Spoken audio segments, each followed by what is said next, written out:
Maritime history is full of unexplained phenomenon and tall tales of sea monsters and, mariners going out and returning in different parts of the world and not knowing how they got there. You've abandoned ships. You have all these crazy things that happen out on the ocean.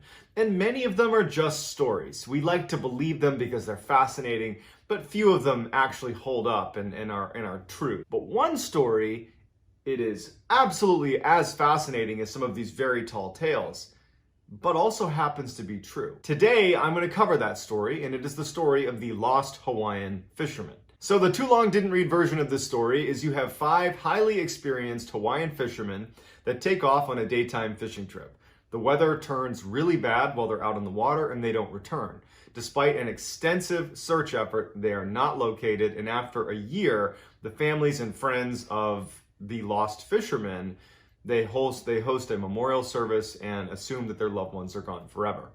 9 years later, they make a discovery on a very small island 2,300 miles away that calls into question the entire story. It's an amazing story, it's a tragic story, but it's one worth listening to right to the very end.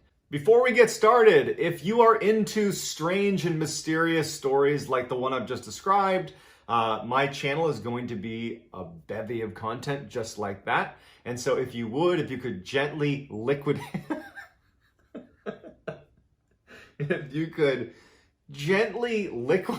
I can't even say it. If you could gently liquidate the like button, if you could gently liquidate the like button and subscribe and turn on all notifications, that would be great. Scott Moorman was born in 1952 in the San Fernando Valley in California. At a young age, he loved the show Adventures in Paradise, which was about this crew of young sailors that would travel the South Pacific looking for adventure and passengers to pick up along the way. And it was just this brilliant show to him. And he became obsessed with living in the South Pacific when he got older. Specifically, he wanted to live in Hawaii. But that wouldn't necessarily happen right away because at a young age, he got married and had a son and stayed in California. But in 1975, he and his wife split up. And so he took that as an opportunity to go fulfill that childhood dream of living in Hawaii. And so he, on his own, his son stayed with his former wife.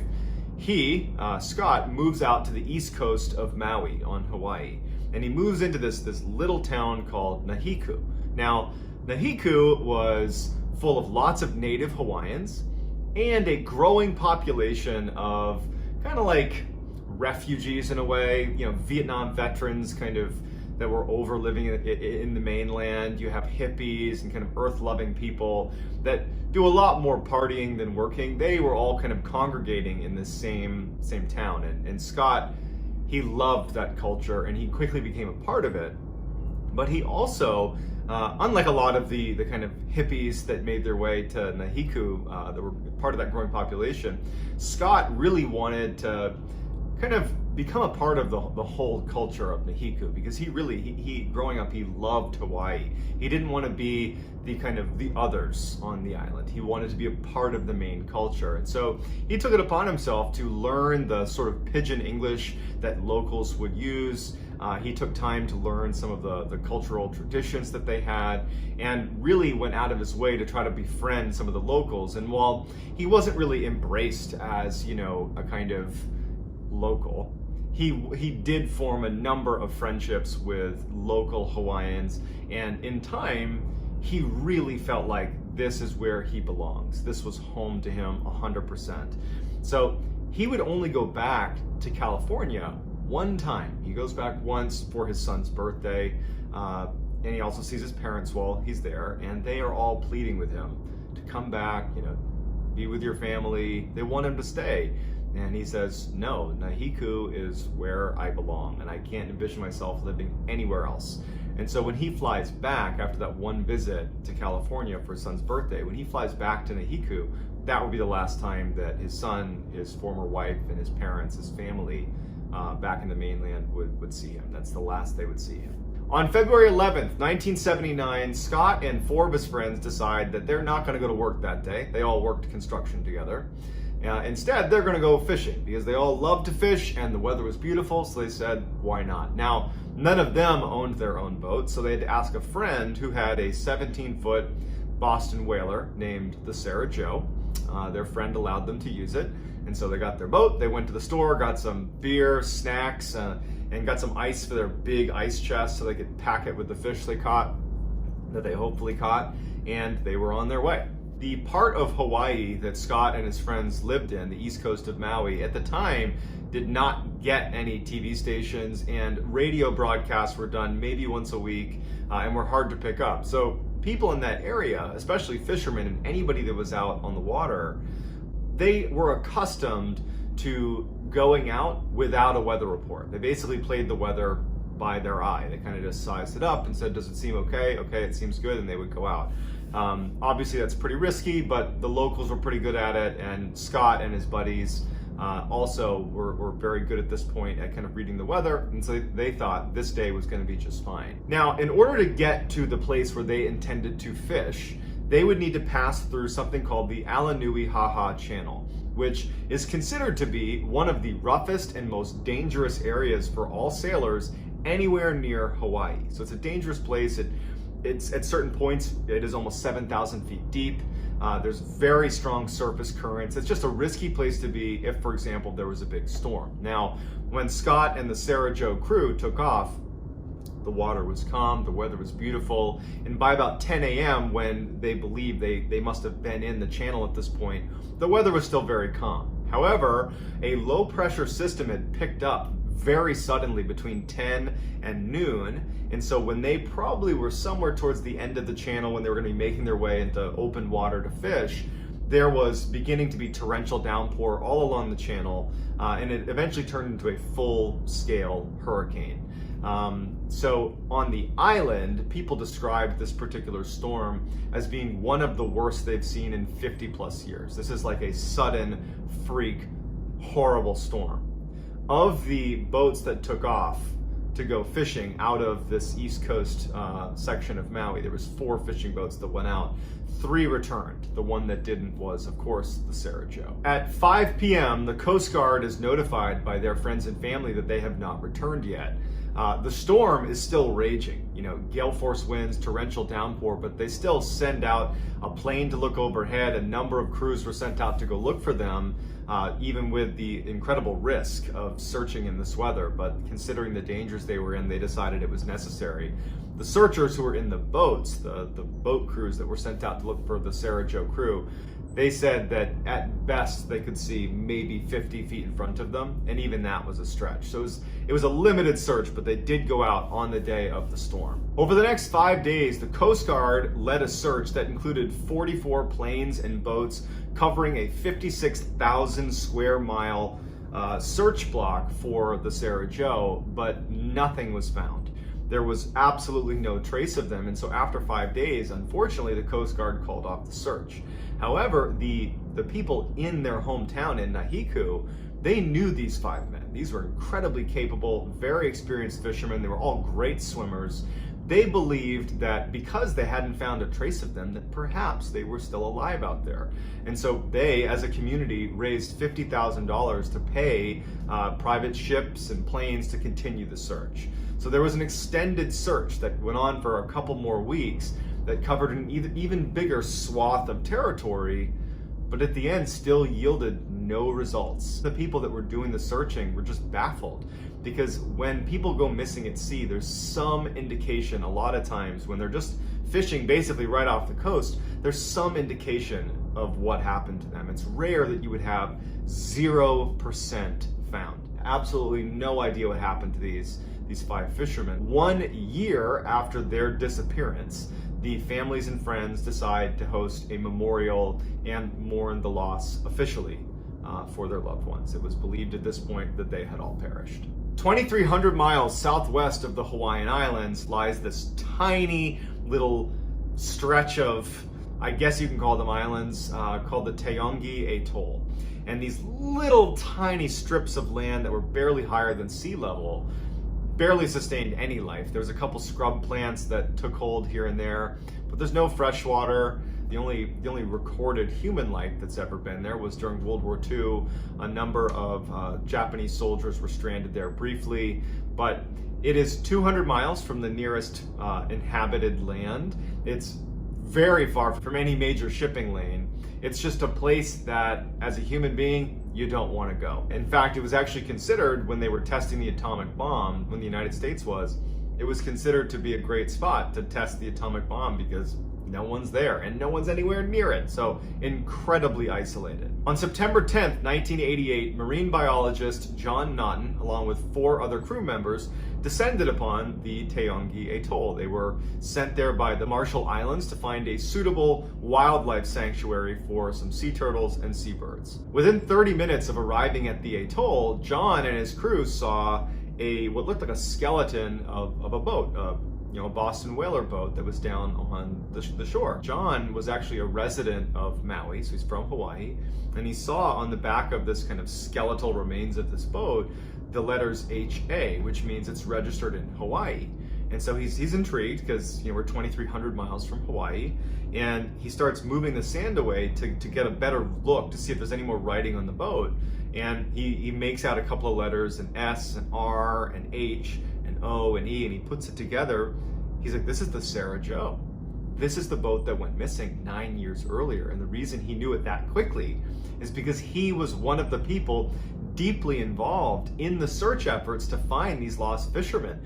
He was like leading search groups. He was totally committed to finding them. And here he is in a crazy twist of fate, 2,300 miles away, almost a decade later, finding the boat. Now, the boat did not initially provide any sort of information about where the fishermen might be.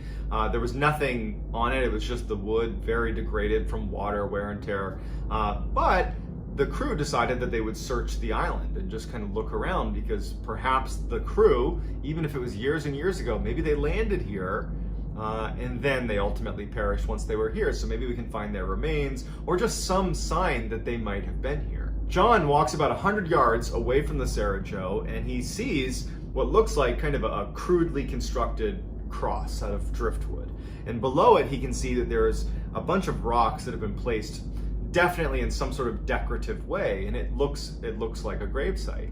And considering what they're looking for, he thinks there's the first of the bodies that we're going to find. He calls over his crew, and so they begin kind of moving some things aside. They don't want to totally disturb the grave, just to be respectful. But a little ways down, the inside of the grave is not only bones, but they find this little book.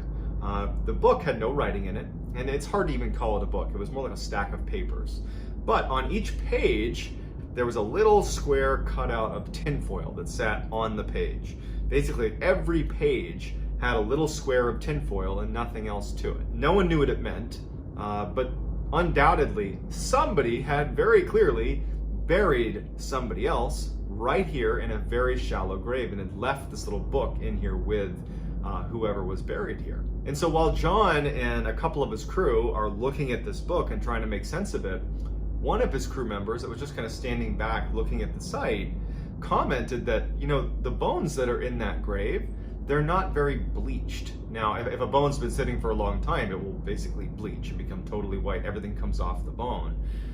These bones looked relatively fresh. So whoever was buried here, they had been buried recently.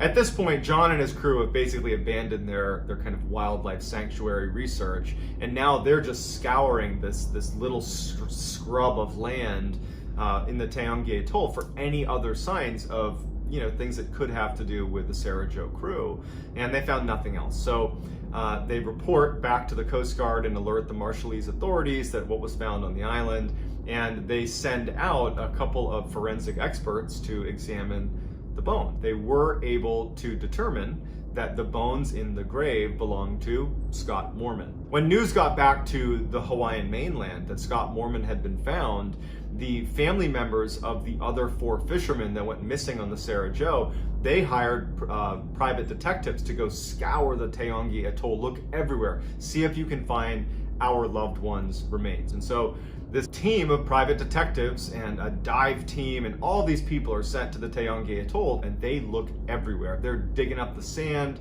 They have dive teams going out into the water. I mean, they are really leaving no stone unturned. And all they're able to find is the outboard motor of the Sarah Joe, which was a little ways off the coast from where the boat itself was found, wedged in some coral. And then they also found a handful of more bones on the beach near where that shallow grave where Scott Moorman was buried.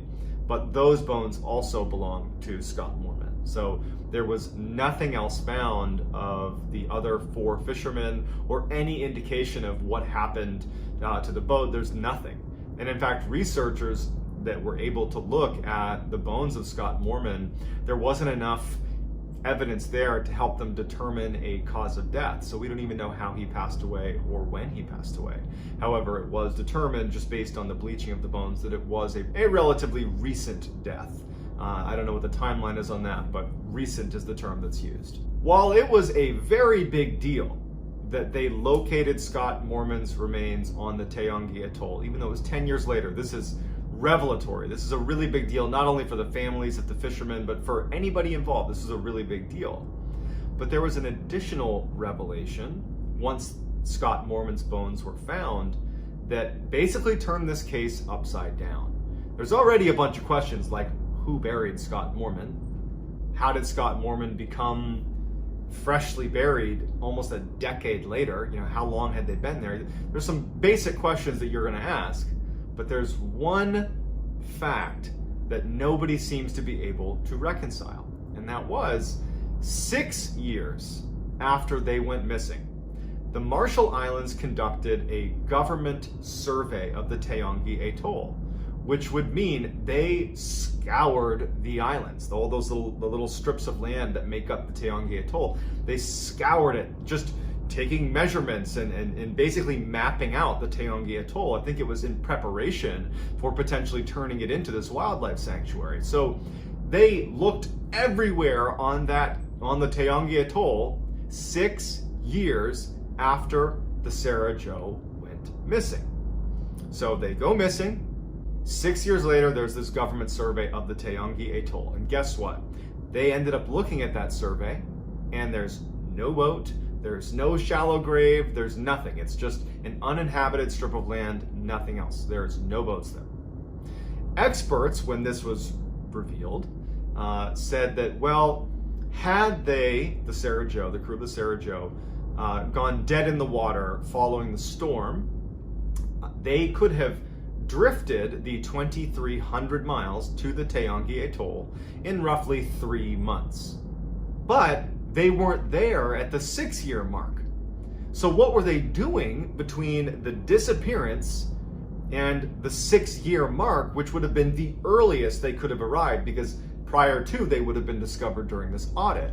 So you have a 6-year gap where no one can account for where they were. Even if they made it to the Taongi Atoll 6 years and a day after they had disappeared, that they had been somehow surviving in the open ocean for 6 years, and they just so happened to land at the Taongi Atoll 6 years and a day later. Basically, just after the survey's done, let's say they make it there.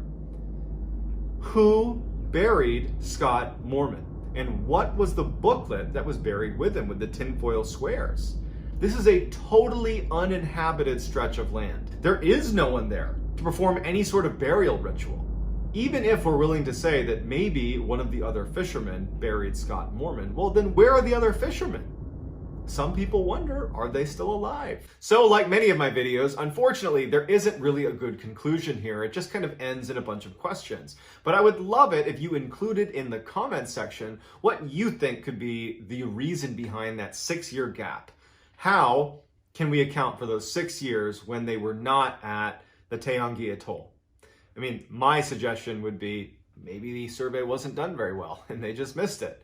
But that still doesn't also answer, well, who buried Scott Moorman? And also, why were his bones not so bleached? How did he come to be freshly buried 9.5 years after he disappeared? So lots of questions. I would love to hear your theories, your comments, your takeaways in the comments section. And again, if you liked this video, please hit like. please click subscribe, turn on all notifications, because I'm going to be posting stories like this one 3-4 times a week. I love doing this, and I hope you'll come along. If you want to follow me on other social media channels, my handle on Instagram is JohnBallen416, and I am Mr. Ballen, one word, on every other social media platform. I post quite a bit on TikTok, so you can check me out over there. That's going to do it, guys. I hope that was interesting, and I look forward to reading your comments. See ya. I don't know about you, but I am far more interested in mysteries that have occurred in the relatively recent past. I think it's easier to relate to the people involved because they probably lived their lives kind of similar to how you're living now. Different, but similar, right? You know, and also like the information, if you're looking at a case that happened 50 years ago or less, it's easier to fact check that information, and there's probably more information about that case. Whereas if you're looking at something that's happened, let's say hundreds and hundreds of years ago, while certainly there are people involved and being a human being, I can relate to them in that sense, but the way they lived is a lot different than we live now. And so it's very difficult to kind of put myself in their perspective because my experience living on the earth is so much different. And of course, information, even if it was diligently transcribed at the time, it's taken hundreds of years to arrive in front of me now. And so the opportunity for information to change or to be passed down inaccurately or to just be a straight up embellishment is much higher. So the accuracy of information in older cases, it's a little bit up for grabs. So I tend to be interested in more recent mysteries. But there is one case, in fact, it is the oldest unsolved mystery in American history that I have been fascinated with ever since I heard about it in grade school. And the reason I'm talking about it now in this video is not only have I found it fascinating, but there has been some recent discoveries, as recent as 2011, that totally changed the theories about what could have happened in this particular case. And the case I'm referencing is the lost colony of Roanoke. The too long didn't read version of this story is when England first tried to colonize America, they set up a colony on Roanoke Island, which is right off the coast of North Carolina. And when it wasn't going very well and the early colonists, they needed more supplies, they sent their leader back to England to get more supplies. But when he came back, the colony was gone. All 115 people gone without a trace. And all that was left were two strange messages. One was on a tree and one was on a fence post right in where the colony used to be. And for centuries, historians and amateur sleuths alike have debated what those messages mean. But a recent discovery in 2011 completely changes people's interpretation of what happened at Roanoke. Before we get started, if you are a fan of the strange, dark, and mysterious, delivered in story format, well, you've come to the right channel because that is literally all I'm going to be doing. And I post 3 to 4 times a week. So if that appeals to you, if you would, please gently assassinate the like button and then turn on all notifications so you don't miss any of these cool stories. All right, let's dive in. By the late 1500s, England wanted to colonize America. And in the early 1580s, an Englishman by the name of Sir Walter Raleigh was basically given a permit to go colonize America. Basically it said, okay, it's 1580 and you have until 1591 to colonize somewhere in America. If you can't do it by then, you're gonna lose your permit. He starts getting funding together. He starts looking on a map to figure out where's a good spot to land. And by 1584, he's ready to launch his first reconnaissance mission to America. So in 1584, 2 ships make their way to North America and they land somewhere in the Outer Banks in North Carolina. They land and they actually quickly befriend the local Native Americans that are there. And in fact, they invite these English people to come to their village, which was on Roanoke Island, also in North Carolina, not too far from the Outer Banks.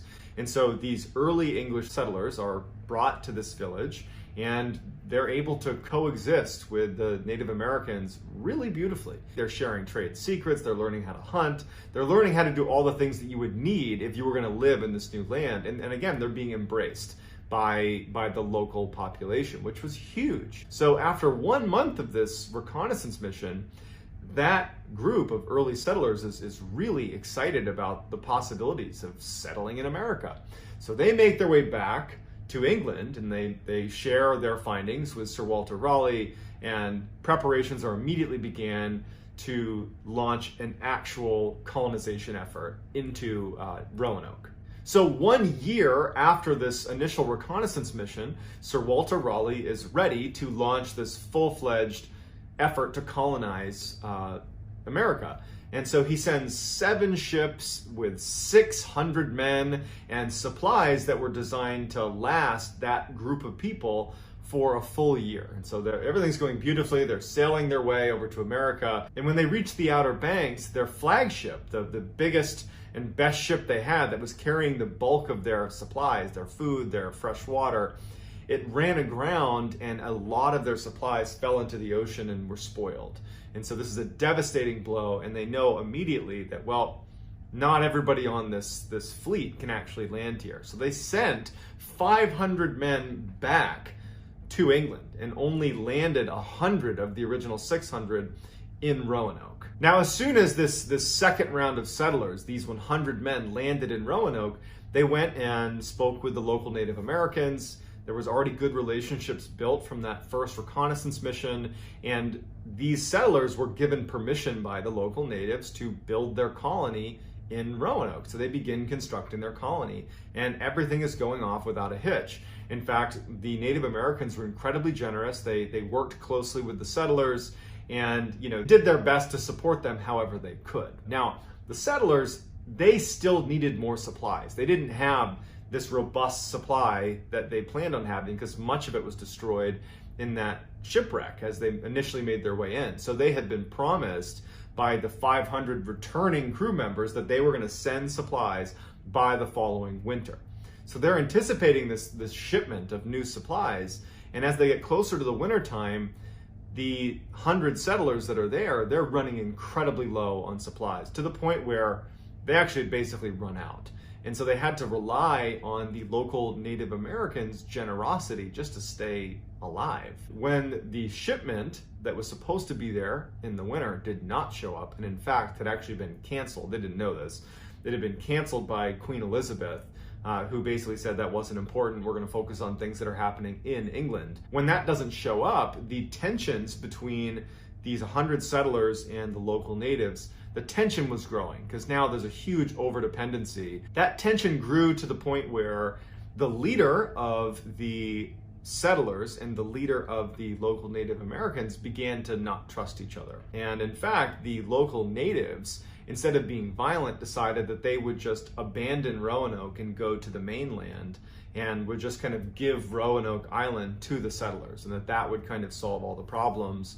But the English settlers took their retreat as a sign that they were actually going to the mainland of North Carolina, these Native Americans, and were going to be forming alliances with other tribes, and then they were going to come back out and wipe out the 100 settlers. We don't know if that's true because what happens next is the English settlers, in kind of a fit of paranoia, they preemptively cross the water and they make it to the mainland and they attack the Native Americans that had previously been helping them and keeping them alive, and they actually wiped them out. These English settlers come back to Roanoke Island, and now the paranoia is even higher because now they don't have supplies, they don't know how to live there, they've just basically started a war, and it just so happens that an English-bound fleet was passing by the area on their way back to England, and when they stopped at the colony, the settlers were basically in a panic. I mean, at this point, they've just recently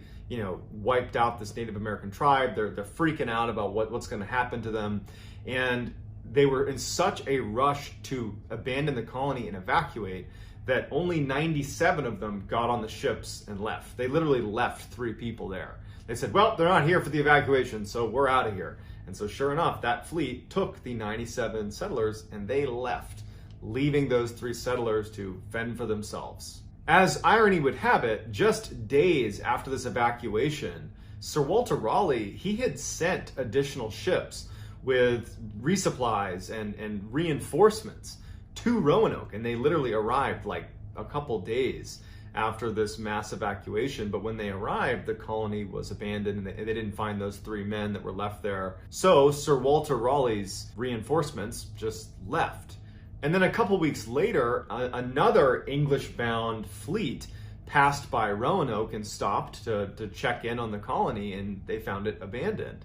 And because they had so many people on this fleet that was passing by, they decided to leave 15 crew members at the colony because they felt like this is an English colony.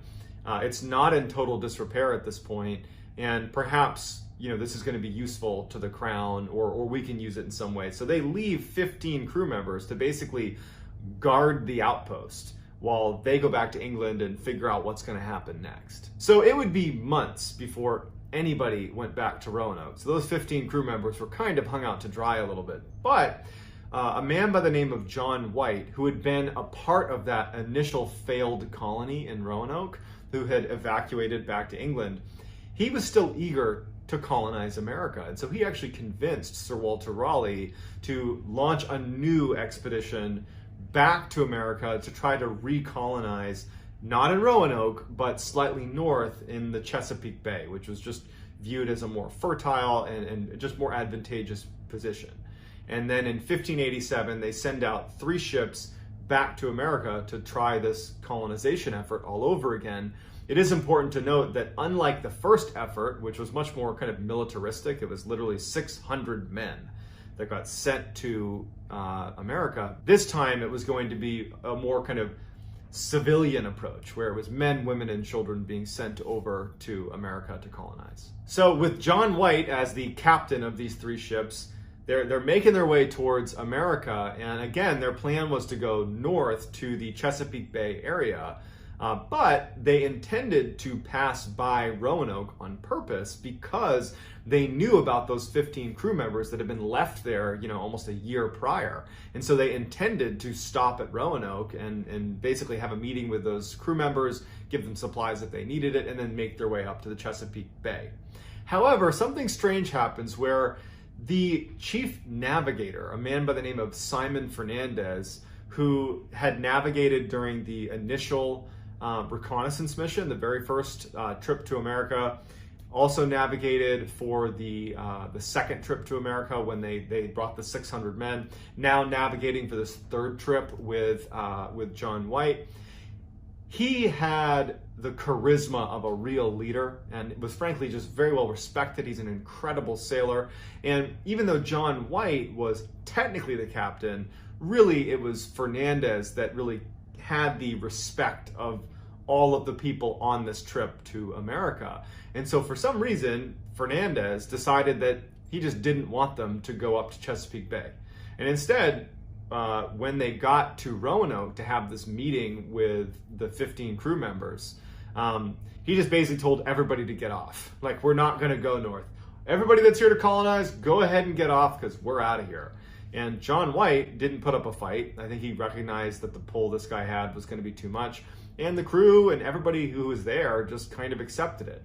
And so even though it was a total deviation, they just begin to colonize Roanoke, even though, again, that was never their plan.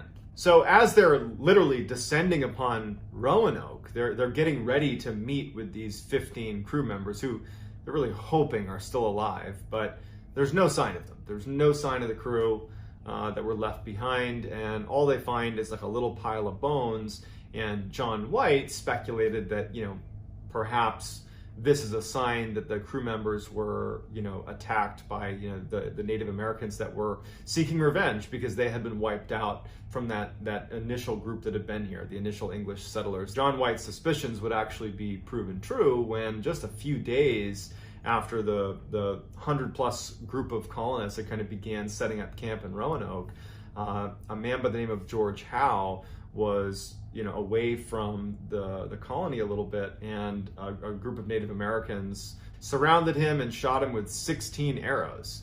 So it was kind of like a message to the settlers that, like, you're not welcome here.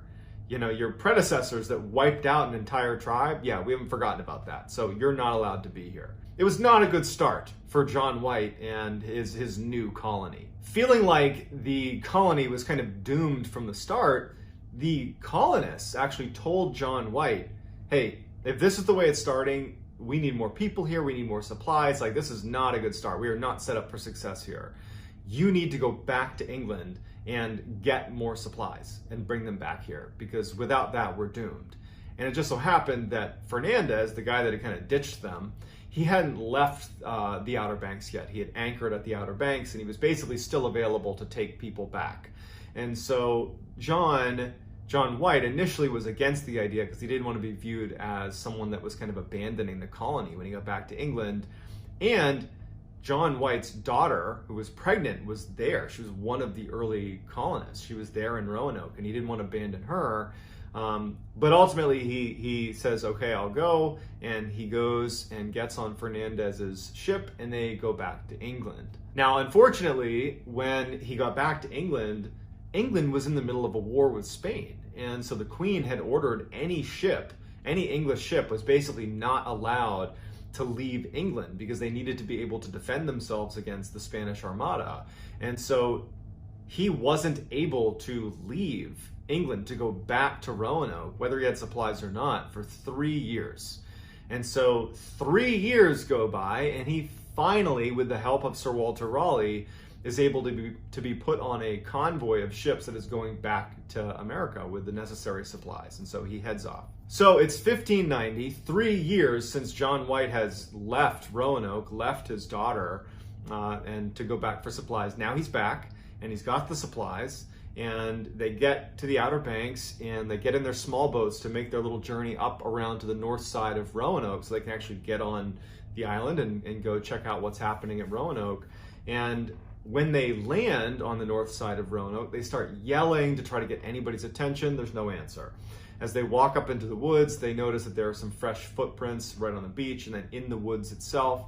But again, no one's coming to greet them, which is a bit of a bad omen, because if there are fresh tracks, either it's an English settler, in which case they would be eager to come see them, they'd be running out to meet them, or it's a Native American, which could mean they don't trust the English settlers, right? They don't want to show themselves, or they don't want to be seen, which is also kind of ominous. They start moving in to where the Roanoke colony was, and they see 3 letters on a tree. It just says CRO on a tree as they're making their way into the colony. And again, they're yelling the whole time, trying to get anybody's attention, and no one's calling out. There's no sign of life anywhere. So they see CRO on the tree, and then they keep moving closer, and now they break out the colony. And the colony, when they left, had not been heavily fortified. Now it was very heavily fortified with big pikes, basically like wooden pikes lining the outside of this basically looked like a fort. And on one of the wooden posts that was kind of fortifying the outside of Roanoke was the word Croatoan. There is not only nobody inside of this heavily fortified colony, this kind of fort, if you will, it looked like no one had been there in years. The grass was overgrown, basically anything of value had been looted effectively. The only things that were left were like really heavy objects that would have been difficult to move. But there was also no sign of a struggle. There was not like human remains anywhere. There wasn't a clear sign of struggle. I mean, obviously it's this well-fortified area, which leads you to believe that they were at least anticipating some sort of attack, but there was no sign of a struggle. They're just gone. John White, he would write about this experience when he arrived and just discovered the colonies vanished, 115 people just gone, right? He wasn't actually concerned, because the writing that he saw on the tree and on the wooden post to him meant something really specific. Before he left to go back to England to get the supplies, he had spoken with the people that would be staying there and said, look, if you need to abandon Roanoke for any reason, we need to have a system worked out to where if I come back and you're gone, I need to know what happened. And so you need to leave me a clue. You need to write a clue somewhere of where your destination is. If you're going by choice, just write the destination. If you're being forced, write the destination with a cross. And that will, to me, signify that you've left in distress. And so when he sees Croatoan and Crow on the tree, To him, that just means, oh, well, they must have relocated to the island of Croatoan, which was 50 miles to the south. He would detail in his notes that before he left Roanoke in 1587 to go get those supplies, he said that the settlers had been talking about leaving Roanoke, abandoning Roanoke, and moving 50 miles north to the mainland, not 50 miles south to an island. The concern was the island was isolated and not a good place to have a colony, and so they were talking about leaving it. And so he just kind of casually mentions in his notes, oh, well, they were thinking about leaving to go 50 miles to the mainland, so that might be why they're at Croatoan Island. But that doesn't really make any sense, because you're just kind of abandoning one problem set for another. Like, you want to leave an island because an island has unique problems. Why would you go to another island? You would go to the mainland. So that was kind of problematic. So John White believes they've just up and relocated to the Croatoan Island. And so he quickly takes his men and he goes back to the ship, and they begin to turn and set their course to go south the 50 miles to the Croatoan Island. But as fate would have it, the anchor line snapped as they're trying to make their way south to the Croatoan Island, and the weather was getting progressively worse and worse, and they start drifting north and north until finally the captain of the crew just said, look, we cannot go to the Croatoan Island. It's not going to be possible. And so they had to return to England. John White never would return to America. So he actually would end up dying with absolutely no idea what happened to the colony. And in fact, no one really knew what happened to the colony. It was just this huge cliffhanger. The assumption is they've gone to the Croatoan Island, but no one could prove that they really had. Literally, for centuries, people just speculated as to what could have happened to this colony. I mean, there's the assumption that perhaps they did just go to Croatoan and eventually kind of assimilated with the Native Americans there, and they just became a part of the culture there. There was other theories that they were wiped out at some point by angry Native Americans, but it was all just assumptions until the 1930s, when a small stone was found by a man just out walking around, and he turned it into a museum, and they looked at it, and it was written by Eleanor Dare, who was the daughter of John White, the pregnant daughter that he had abandoned and didn't get to see again. And she detailed what had happened. And half of the colony got wiped out by Native Americans that were angry at them, and then another percentage were taken captive, and then there's a couple survivors that are barely able to survive that don't really expect to live very long. At the time this stone was found, I mean, everybody knew that the last we had heard from the Roanoke colony was that they more than likely had made their way to the Croatoan Island, because that was the word written on the post, the CRO on the tree. I mean, that's what made the most sense. And so why would there be this stone by the daughter of John White 50 miles to the north of Roanoke? Wouldn't it make more sense to have been found on either Roanoke itself or at Croatoan? Like, it didn't really add up. And so a lot of people speculated that that stone had to have just been a fake, a hoax. But in 2011, a major discovery is made in the Roanoke case that actually lends a lot of credibility to the stone that Eleanor Dare had apparently written on. John White was a painter by trade, and he had created all these maps of the colony, of Virginia, of North Carolina, of everywhere he went. He basically painted a map. It was customary at the time, when you were making a map, if you had small mistakes on your map, you would actually cut a new piece of canvas, and you would put the corrections on that piece, and then you would slap it over wherever your mistakes were made. And so it wasn't uncommon, if you were looking at a map, to see little patches kind of all over the map. And so for literally centuries, there were these maps that John White had created that had a number of these little patches on the map. And in 2011, somebody who was researching said, well, why don't we look under the patches and just confirm that they really were just that, little mistakes that were covered up and corrected with a patch. And it turned out that on one of the maps, there was a patch over a section of land 50 miles to the north of Roanoke, around the area where that stone had been found. And underneath the patch was a star. And the star was set to resemble a fort. So basically there is an English fort built, basically where that stone had been found. But it had been covered over with a patch, as if the fort was a mistake. right? Like, oh, whoops, shouldn't have been a fort there, and they put a patch over it.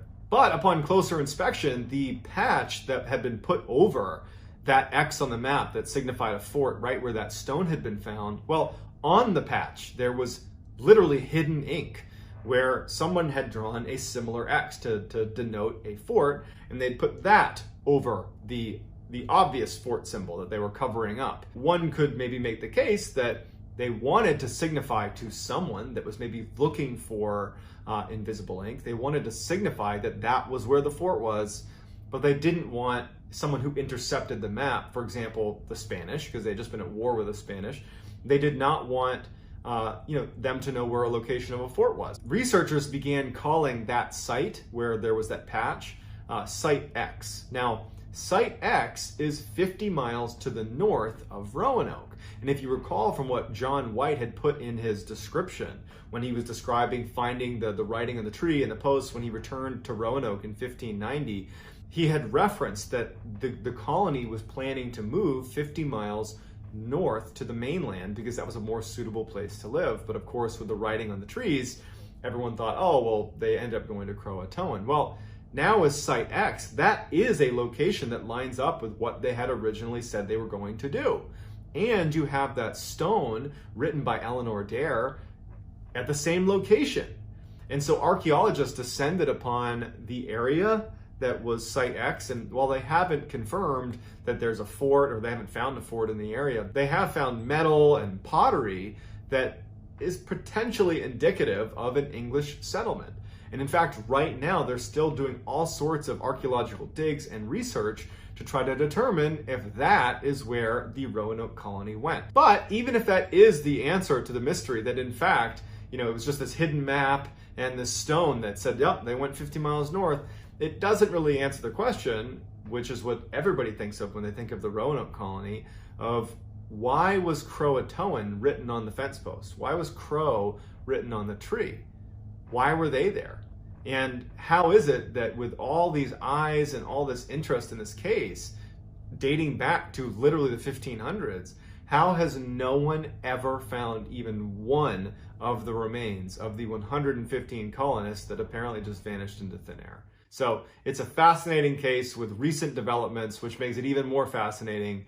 And I would love to hear if you have any theories about what could have happened to the colonists, to leave it in the comments so we can discuss it. So that's going to do it. If you want to be in touch with me, you can hit me up on Instagram. My handle is johnballen416. Also, I post quite a bit on TikTok. My handle is MrBallen there. And that's going to do it, guys. Until next time, I'll talk to you guys soon. Some call this location the most paranormal location on the planet. Others call this whole thing just a big hoax. But what is undeniably true, and frankly what makes this case so much more interesting, is that unlike the vast majority of paranormal stories and claims, this case was put to an enormous amount of scientific scrutiny. In fact, there was a decade-long study done on this case where PhDs and scientists converged on this one location and basically around the clock studied all these claims of the paranormal that was happening in the area. And after a decade of research, the findings are pretty mind-blowing. And the case that I'm referring to is none other than the very famous Skinwalker Ranch. So the too long didn't read version of this story is you have a family that purchases a ranch out in Utah, and as soon as they move in, they start noticing some pretty bizarre things around their property. Everything from, some of their livestock going missing or being harmed. They have strange sightings in the woods of creatures and lights in the sky. They eventually report it to the news, and that news story gets picked up by a couple of other outlets, and a billionaire who is obsessed with researching the paranormal sees this story. He buys the property and installs an entire team of scientists and researchers to basically try to figure out what was happening at this ranch. And they spend 10 years studying this ranch. The outcome is, well, turns out some strange things really were happening there. Before we get started, if this type of content appeals to you, the kind of strange, dark, mysterious content delivered in a story format, Well, if that appeals to you, that's what my channel's all about, and I post 3 to 4 times a week. So if you would, if that appeals to you, please gently ransack the like button and then turn on all notifications so you can get all of my content every time I upload every week. All right, on with the story. In the northeastern corner of Utah lies a 500-acre plot of land, it's all desert, where a ranch sits, and that is Skinwalker Ranch. It was built in the late 1800s, early 1900s, and it was actually built on a piece of land that had apparently been cursed. Prior to its construction, the Navajo tribe had a feud with the Utes Native American tribe. The Utes were selling off other Native Americans that they would capture. They would sell them into slavery to the United States. And so the Navajo, who had previously lived in the area where this ranch actually was built, they were forced off their land as the Utes came in and were rounding them up and selling them into slavery. And before the Navajo left that area, they cursed the land with what's called the Skinwalker curse. The idea was they were going to torment the Utes tribe for the hardships they had inflicted on the Navajo. The Skinwalker curse, legend has it, is this curse where these witches descend on the area and take the form or wear the skin of various predatory animals in the area, namely large wolves and foxes. They inhabit those bodies and terrorize anybody in the cursed land. At some point, this ranch is actually built on the land that had apparently been cursed. It wasn't until many years later when owners of that ranch started seeing predatory animals doing some very strange things in and around their property that they did some research on the area, learned about this curse, and then before long, the nickname had stuck. In 1994, Terry and Gwen Sherman purchased Skinwalker Ranch. It had actually been abandoned by the previous owners for the last few years, so when they purchased it, they got it for way below market price. So they are just so excited to be moving in. They breed cattle, and so they had 500 acres to let their cattle free roam. It was like the dream purchase for this family. And so when they finally do move in, like the day they move in, they don't really care that the grass is overgrown. It looks like things are kind of in disrepair. And in fact, when they go into the homestead, like the actual house on the property, they were so excited about everything that they kind of overlooked some of the strange things that they immediately noticed about the property.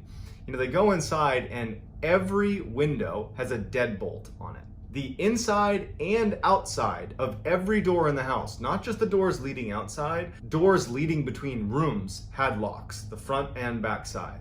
They noticed these big pikes that were driven into the ground at the front door and back door of the property with massive chains stringing off of them, which looked like pretty powerful guard dogs had been there. They're thinking to themselves, well, this is a huge piece of property. Perhaps the previous owners are a little bit paranoid because they're kind of isolated. And so they didn't really raise a red flag when, to be honest, had I moved into a property where every single door and window had multiple locks on it, they had these big guard dogs, I'd probably ask a couple questions. But you know what? Terry and Gwen, they're just so excited about this purchase that, again, they kind of just overlook it. So on the day that they are moving in, Terry and Gwen have some family members over to help them offload trucks and move stuff into the homestead. And it's during this process, as they're moving things out of the truck into the house. And again, you got to remember that the house is situated like right in the middle of the property, and you can see in every direction basically unobstructed because it's basically open desert, with the exception of a couple areas that are basically forests. And as they're offloading some of the stuff into the house, Terry looks out at one of these tree lines and he notices this huge wolf, or what looks like a wolf, pretty well off in the distance, kind of meandering its way over towards them. But it's far enough off that this is not enough to be totally worried about it.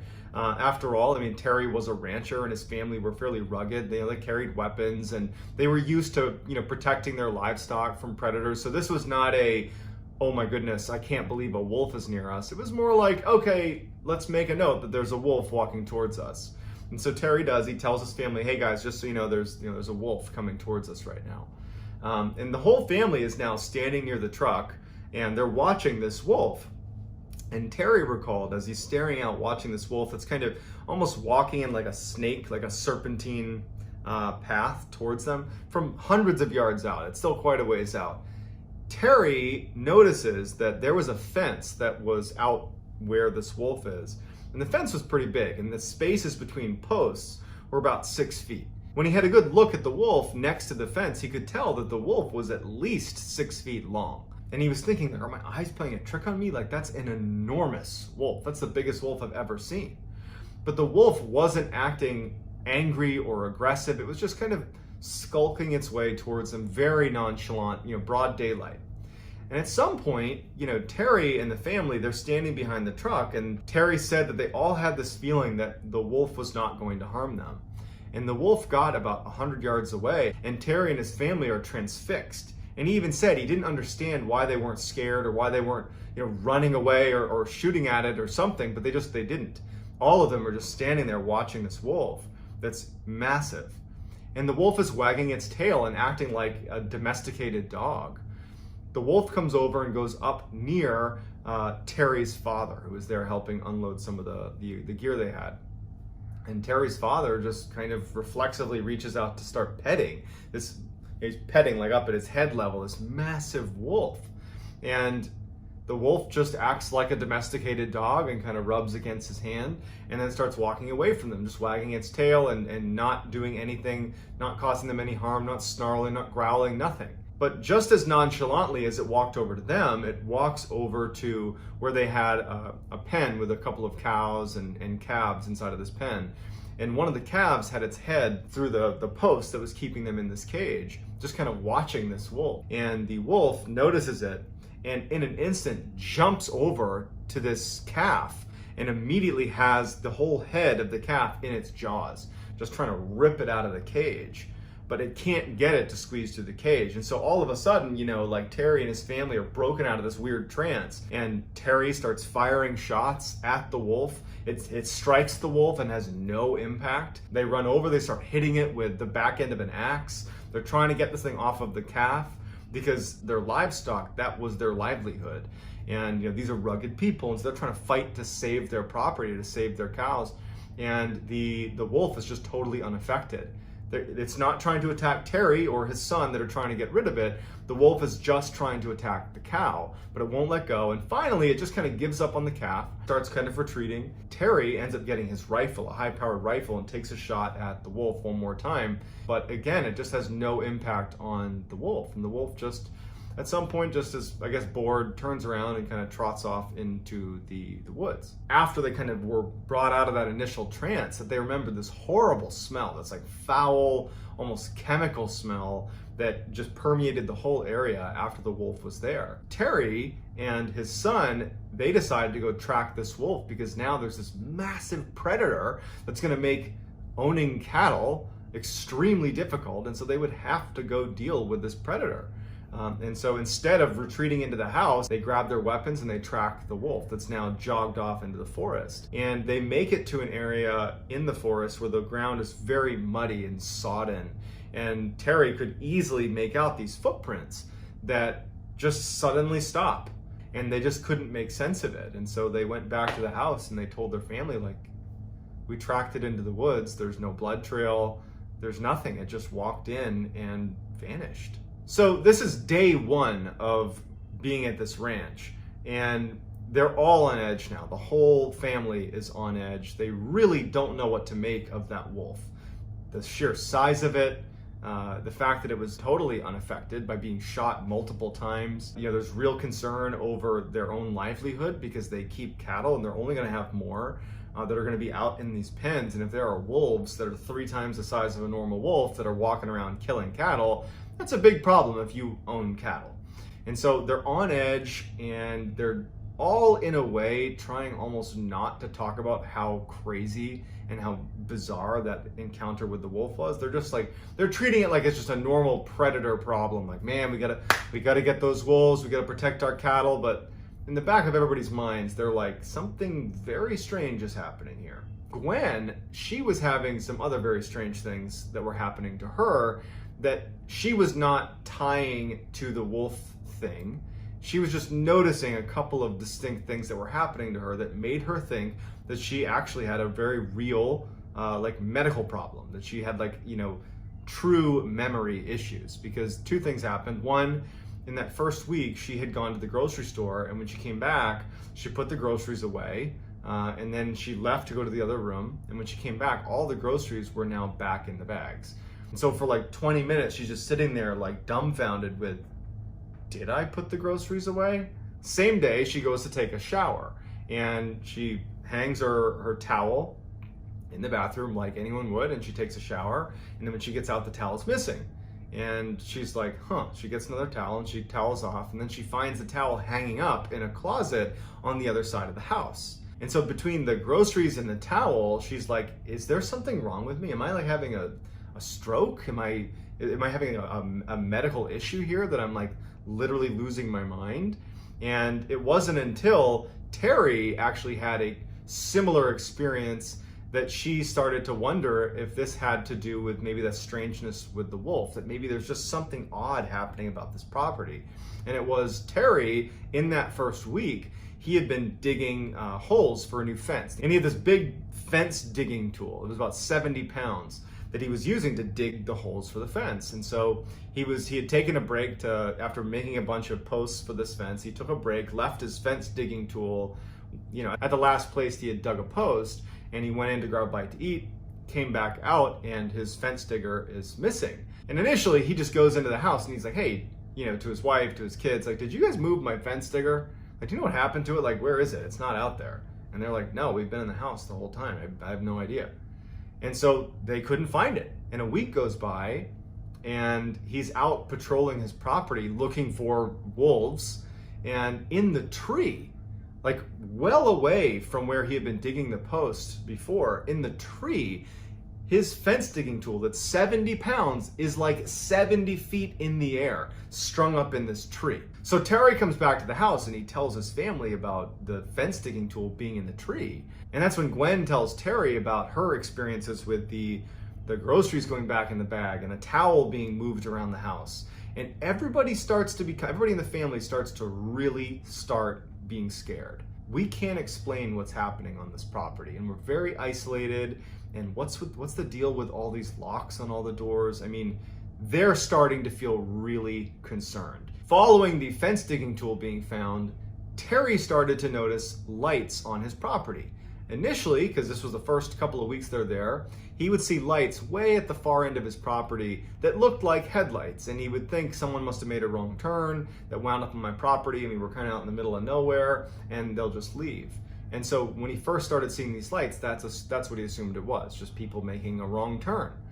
But he started to see it so often that he wondered if people were illegally hunting on his property.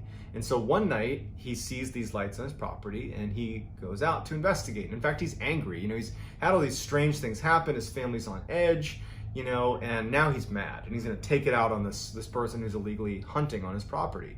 And he starts charging out to these lights, and he starts getting closer and closer, and he starts to realize it's not making any sound. If this was like a truck, it's not making any sound. And we're in an area where I could totally hear that if it was a vehicle, and he can't hear anything. And as he gets closer and closer, the lights start retreating from him without making a sound, and then float up into the sky and disappear.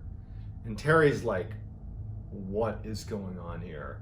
The winter rolls around, and it's a particularly brutal winter. And one night he couldn't account for one of his cows, and so he's out looking for this one stray cow, and he searches his whole property, and there's only one area that he hasn't searched, and it's that forest where that giant wolf had disappeared after marching in there, and they tracked it in there. And so he goes in there, and as soon as he gets to the tree line, he notices there's a bunch of footprints from what looks like a cow. And he's relieved because it's probably his. He follows it into the woods, and much like the wolf that had just disappeared in that muddy, sodden area in the forest, in the same spot, the footprints that appeared to be this cow had also just, disappeared. And then over the course of the remainder of the winter, that would happen 4 more times. The animals would run away and just disappear without a trace. By the end of the winter, after all these animals have just mysteriously disappeared, Terry and his family, but Terry in particular, has really gone into full paranoia mode. He, at night, would just stalk his own property, hiding behind bushes with his weapon, and hope to see what was taking his cattle. And so one night, as he's doing another fruitless search around his property, he catches out of his periphery what looks like a kind of mass of something moving around in the trees near his property. And at this point, he was kind of obscured by some shrubs and some plants. And so he kind of crouched down and looked out at the tree line. And he sees in the tree line this like strange shape kind of moving about inside of the trees. And he would describe the mass as looking almost like a stealth fighter jet, but really small. And it was making no sound, and it was hovering about 20 feet off the ground. And he's crouched down, not making a sound, watching it.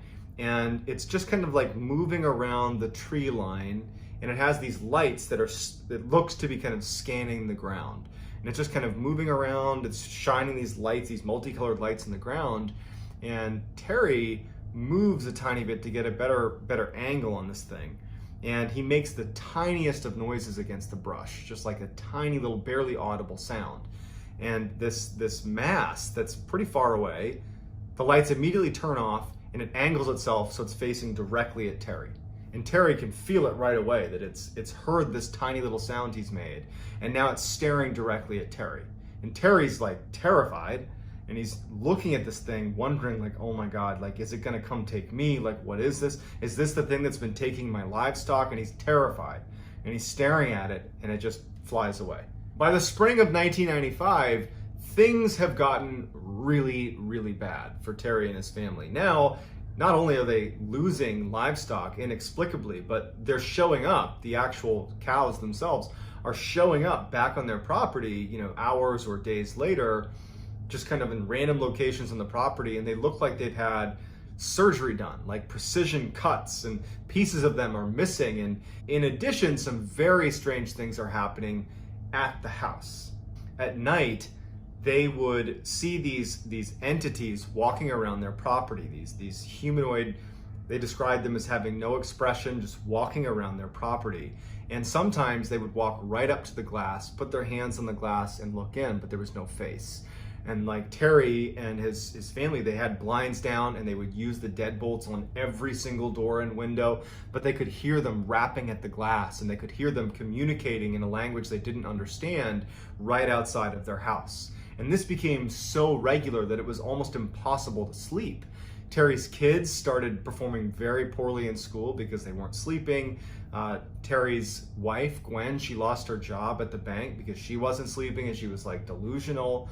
They were all just at an absolute breaking point. Terry is now feeling totally disheartened. One night he's sitting on his porch with his rifle, and he notices out on the horizon a new phenomenon. He was used to seeing the lights on his property that would be off in the distance that would disappear, and he had previously seen that kind of like fighter jet thing that was scanning the area. Like, those were two types of lights he would see, but there was a new light he saw as he's sitting on his porch. It was almost like this orangey orb that appeared off in the distance. Since he had his rifle with a high-powered scope on it, he just lifts up his rifle and he looks through his high-powered scope, and he zooms in all the way, and he can see that this orb, he describes it as a portal. That as he's looking at it, it has almost like an oval shape to it, and even though it was nighttime, in the middle of the orange orb is this blue sky. It's as if he's looking through a portal into another world where it's broad daylight and there's a sky. And he doesn't know what to make of it, but he can see that a black figure is crawling out of this portal into his property. And it looks just like the black entities that were basically walking around his property at night. In addition to these figures that are crawling, like imagine that scene from The Ring where the girl crawls out of the well. They're crawling out of this portal into his property and then scurrying away into the tree line. And he sees weird craft as well coming into his property through this portal, and then the portal shuts and disappears. Following this night with the orange portal, Terry started to notice blue orbs that he and his family would say were the worst and most terrifying thing of all of the things they experienced. And considering they had tall, featureless black humanoids peering in their windows and rapping on their windows, that's saying something, okay? So a blue orb started showing up on their property. And the way they described it, Terry and his family, was whenever the orb came near you, it gave you this extreme sense of anxiety. it was almost like it was emitting this feeling that you automatically got, where suddenly you were unbelievably anxious and terrified of the blue orb. And then as soon as it left, you would, not be anxious anymore. And so one night he's sitting on his porch like he had begun doing, and he sees this orb show up on his property. And his 3 dogs are sitting with him that see the orb, and they start growling and barking. And so he lets his dogs go, thinking that maybe they can scare this thing off. And the dogs take off running towards this blue orb. And they chase it, and you can see the orb, Terry can see the orb that starts to kind of retreat. And he's thinking, oh my goodness, I finally won something. My attack dogs are gonna scare this orb away. And they chase off into the woods, and he sees this thing, the blue orb, retreat into the woods. And then when he's thinking again that finally a little victory for us, he hears his dogs yelping. And he's too terrified to go check it out. And so he ends up going inside and locking the doors, locking the windows like they had been, and just kind of retreating. So the next day, when the dogs haven't returned, Terry and his son, they go out looking for the dogs in the forest. And when they get out there, they get to a clearing, and they find 3 stacks of ashes in like little burned out circles, as if there had been a fire previously in these 3 little spots. And it turned out it was the ashes of his 3 dogs that had gone into the woods. They had just been vaporized. Terry decides that it's time to leave, and he wants to sell the ranch. And so he puts the property up for sale and goes to a local news outlet, and he tells them about what's happening on his property. And as fate would have it, a billionaire by the name of Robert Bigelow, who had invested millions of dollars in standing up this scientific research team, this all-star team of PhDs, specifically to research what he described as high strangeness, which really is just paranormal. Basically, he was obsessed with the paranormal and wanted to investigate the paranormal. And he had actually seen that fairly obscure story. When he saw that it was up for sale, Robert Bigelow, the billionaire, saw this great opportunity to buy the piece of property and actually make it the headquarters of his own scientific research team. Not only to investigate what was happening on Skinwalker Ranch, but use it as kind of a hub to do other scientific research. So he purchases the ranch, and Terry actually, even though he did not want to spend any time at the ranch, on some level wanted to know what the research was going to show, because he was very curious, like, what is going on at this ranch that's been plaguing my family. So he offers to stay on as kind of like the ranch manager, because Robert Bigelow and his team are a bunch of scientists and business people. They don't have any experience on the ranch, and so they're happy to keep him. So Terry is still connected to the ranch, but at this point he's sold it to Robert Bigelow. So Robert Bigelow's scientific team was called the National Institute for Discovery Science, or NIDS, N-I-D-S, NIDS for short. And Bigelow had actually built the team before purchasing Skinwalker Ranch. And what he went out and did is he recruited some of the most incredible scientists and PhDs he could possibly recruit, but he didn't want people that were interested in the paranormal. He wanted people that were inherently skeptical, so that if he was ever able to kind of prove the existence of high strangeness, that he would have credibility in doing that. And so he went out and found these incredibly skeptical, incredibly smart scientists and PhDs. And so they move into Skinwalker Ranch, and the first thing they do is they need to start doing testing to make sure that this whole, all the stories about Skinwalker Ranch coming from Terry and his family were not just some grand illusion by the family, that they could have just made it up. And so they get in there and they start running these tests. So that first year, as they're running these tests, which are largely things like, okay, let's check the environment and see if there aren't any plants that are giving off spores that could be hallucinogenic that they're breathing in. Let's check their water supply and make sure there wasn't something happening in their water supply. Let's do psychological assessments of the family. Let's ask neighbors. Let's do all of our diligence to make sure it's not something environmental or psychological. And over that first year, while they're doing this research, there isn't much activity at the ranch, save a couple of instances where there were some strange lights. So that first year is fairly uneventful, but what's important is that the NIDS researchers come to a conclusion that this did not seem like a hallucination. This did not seem like a something coming from a plant or water supply. This seemed like the Terry and his family were really experiencing something odd. They just didn't know what it was. one day, Terry and actually Gwen, who was helping him, were tagging some of the new calves, the new cows that had been born, putting these little tags in their ears. And so Gwen was there helping. And so Terry and Gwen, they tagged this new calf, put a yellow tag in its ear, and they move on and they're tagging other animals. And so for about 40 minutes, their eyes and their attention are not focused on this one calf or that one area of the ranch. They're tagging other animals, and then their dog that was with them starts growling and reacting in the direction of where this calf had been. And so Terry and Gwen turn around and they look and they don't see anything, and they start walking over. They find the calf that they had tagged about 40 minutes ago has been basically surgically dissected, and all that's left are its legs and its head. And in addition, the ear where that tag was had been removed. And so they immediately call over the NIDS researchers. So the NIDS veterinarian comes over and looks at the scene and just can't make sense of it, because the incisions on the calf were so well done that it looked like someone with real surgical expertise had done this on an operating table.